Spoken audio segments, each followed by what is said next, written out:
Hi, this is Max at Joker's Comedy Club with a Zoomcast number 8 with Bree Jones and Austin Von Johnson. Hey, how's it going? Good. Hi. So you guys are co-headliners this week at Joker's. Yes, sir. And what's that mean? We're gonna beat each other in the parking lot to figure out who goes last.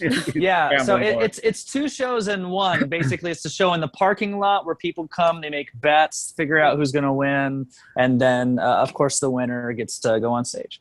Yep. Great. We'll battle it out there. And, then there'll be a host. Are you gonna bury the host, or are you gonna let the host? That's our ref. Yeah, we're gonna teach them all things boxing, and Get a microphone will come down out of the ceiling. Ladies and gentlemen, something called an Idaho Pun Fest. What's that? Oh, yeah. yeah, Idaho Pun Slam was started right before. I don't know, like maybe 6 months before the pandemic. You think, Austin? Yeah, they had quite a few of them before the pandemic hit. Yeah, like 6 to 8, somewhere in there. Yeah, and it's a pun competition where you'll pick a topic out of the hat, and for round one, you have like 30 minutes to think of as many puns that you can do in a 2-minute set as possible. And highest scores move on to round 3, and then you get to top 2, and then you become Pun Slam champion 2 times in a row. Sounds horrible. Yeah, how many? I mean, is there a pretty good population of dad joke lovers in the Tri-Cities area? Is that a thing? Yeah, I mentioned that there's a local weatherman on the news, and he does dad jokes. So I think he's built up a huge audience for him. That's how you know you have a great weatherman, is if they just bring all their fire dad jokes to the forecast. Yeah, they're pretty bad. They use one for a promo though. It's like, what is it? Is what do you do if you find yourself in an elephant stomach? And then the lady broadcaster who's at the show one time, she goes, I don't know what, cry, and he runs around and says, you run around until you're pooped, you know. And they use that dad joke for a promo for the show. So that's how bad. That's the one they chose. So, I mean, our show will pretty much be an hour and a half of that. Yep, just pure puns and dad jokes. For a full hour and a half. Austin specifically had a child for dad jokes, I'm pretty sure. That is true. That's as good as any, I guess. I did it for my career. It's the whole reason I, made sure to have a child. There's some material in family and marriage, I think. Yep. Absolutely. It's such a strong staple of society, comedy. It's important for comedy to be relatable, and a lot of people can relate to that kind of stuff. So, it makes a little sense, at least. Yeah. I use my wife in a couple of bits, and you'll ask. Do you get permission or no? Still married. Well, Tri-Cities, we've got maybe a couple tall buildings. The hotel where you stay at, the Best Western Plus, is one of the tallest buildings in the Tri-Cities. I've noticed. Really? Okay. But they've fixed it up. You guys have any bad hotel room experiences or stories? Like the worst?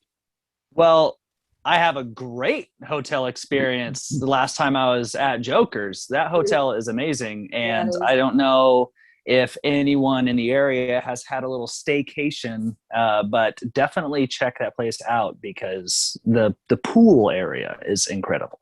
Oh, yeah. I know. I was thinking last year I talked to them about doing that, where I would pay for the radio ad because there's a cute fake radio that covers this whole, like Moses Lake and Yakima and everything, and try to get people to come and stay at the Best Western Plus with the pool, and they got a shuttle now too. They fixed, and they're really nice, and then come to comedy, prime rib. I was trying to get it under $100 and try to attract all the areas because there's a lot of little towns around here, and try to attract them here to come to years. But then the COVID hit, and so I've had to put it on the back burner because it's better probably for the winter, right, Austin? Because it's that indoor pool. Yeah. Oh, I mean, it's It's nice because it's available in the winter. You know, I feel like if you have an indoor pool, it never goes out of style. It never goes out of season. You know, it's like it's always there, and you can enjoy it. Bree, being a woman, do you have any bad road stories?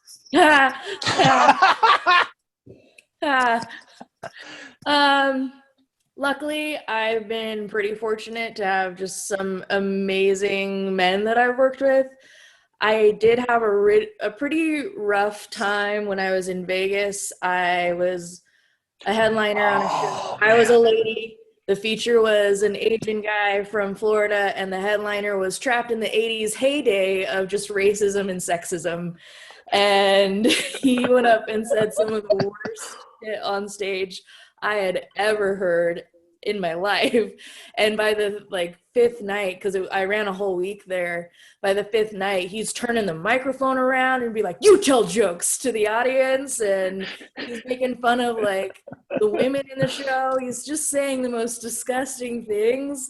And fortunately, this guy on stage has been my worst experience comedically. Now I have a lot of jokes about some weird stuff that's happened to me, but and I think the other one is on the way to Jokers, we passed Pendleton, which is a casino, an Indian casino. And I've had some weird crowd members. This guy is showing me all of his horse breeding stuff. I saw more horse genitalia that night than I had in my whole life. And I'm from a farm town, and I was just like, this is a lot, and I don't know how to get rid of you. The headliner sent him, and he was like, you go talk to her for a minute. Great. It was mean. Threw you under the bus. Yeah, exactly. And I was like, is there a bouncer? What? So you guys have both done Wild Horse then? Yeah. Yeah. I haven't yet. Bree has. I'm an amateur, but living here, I do some shows, and that's a tougher room, obviously. I'm used to the friendly confines of Joker's Comedy Club. Yeah. I go there, and one thing, the casino sounds from the background are overwhelming. Yeah. 2/3 of the people are just in there to have a bite to eat and relax and get a drink. They don't even know a comedy show's going on. Then you're about 20 feet from the crowd. So, it's not like Joker's. I also think any venue that is oh, we've always done music, we want to try comedy, and I'm they're very different. People can talk when you kind of have a musician strumming acoustically in the background. I'm telling a very elaborate story. Are you prepared for that? Yeah, pay attention. Yeah, it's also nice to work with producers that are experienced in producing comedy shows.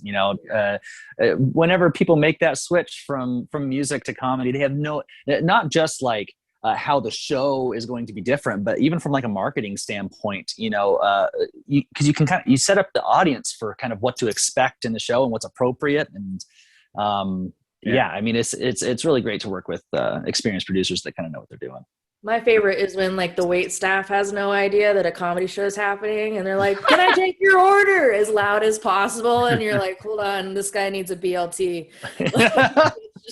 You don't want to miss our co-headliners this week, Bree Jones and Austin Von Johnson. And good luck today at the Idaho Laugh Fest, guys. Kill them, knock them dead. And we'll see you Friday night at 8 o'clock at Jokers. Absolutely. Thank you so much for having us. This has been awesome.